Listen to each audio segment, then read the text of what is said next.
നമസ്കാരം, ഭാരത് ലൈവിലേക്ക് സ്വാഗതം. തന്റെ വരുമാനത്തെക്കുറിച്ച് കോൺഗ്രസ് നടത്തുന്ന പ്രചരണത്തെക്കുറിച്ചുള്ള സത്യങ്ങൾ വെളിപ്പെടുത്തുകയാണ് തിരുവനന്തപുരത്തെ NDA സ്ഥാനാർത്ഥി രാജീവ് ചന്ദ്രശേഖർ. യഥാർത്ഥ തിരഞ്ഞെടുപ്പ് വിഷയങ്ങളിൽ നിന്ന് ശ്രദ്ധ തിരിക്കാനാണ് ഇതെല്ലാം നടത്തുന്നതെന്നും വരുമാനം സംബന്ധിച്ച എല്ലാ കണക്കുകളും തിരഞ്ഞെടുപ്പ് കമ്മീഷന് മുൻപിൽ സമർപ്പിച്ച സത്യവാങ്മൂലത്തിൽ ഉള്ളത് തന്നെയാണെന്നും തിരുവനന്തപുരം NDA സ്ഥാനാർത്ഥി രാജീവ് ചന്ദ്രശേഖർ പറഞ്ഞു.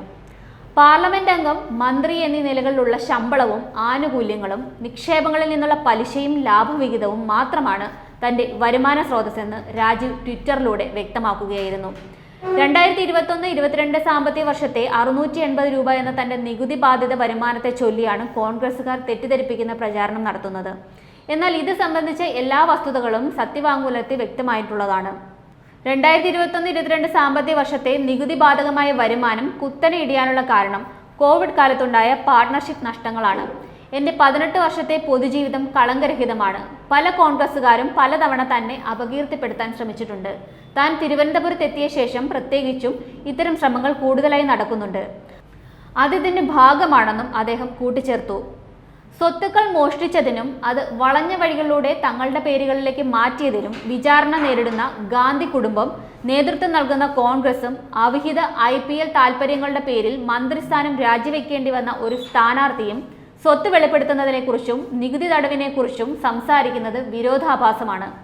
ഈ ശ്രമങ്ങളെല്ലാം തിരുവനന്തപുരത്തിന്റെ പുരോഗതി, വികസനം, തൊഴിലവസരങ്ങൾ, നൈപുണ്യ വികസനം, നിക്ഷേപം തുടങ്ങിയ പ്രസക്തമായ തിരഞ്ഞെടുപ്പ് വിഷയങ്ങളിൽ നിന്ന് വോട്ടർമാരുടെ ശ്രദ്ധ തിരിക്കാനുള്ള ശ്രമങ്ങളാണെന്ന് വ്യക്തമാണെന്നും രാജീവ് ചന്ദ്രശേഖർ പറയുകയുണ്ടായി. തിരഞ്ഞെടുപ്പ് പ്രചരണം കൊടുമ്പിരി കൊണ്ടിരിക്കുകയാണ്.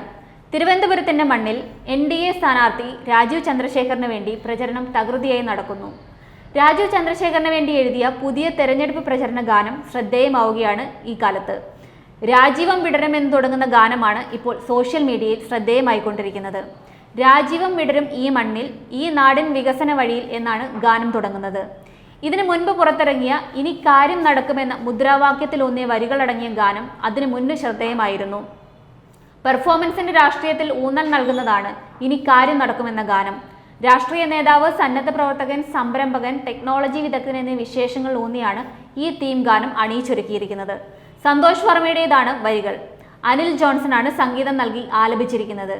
സംഗീതത്തിനൊപ്പം പ്രചരണ പരിപാടികളിൽ നിന്നുള്ള ദൃശ്യങ്ങളും ഉൾപ്പെടുത്തിയിട്ടുണ്ട് ഇതിൽ.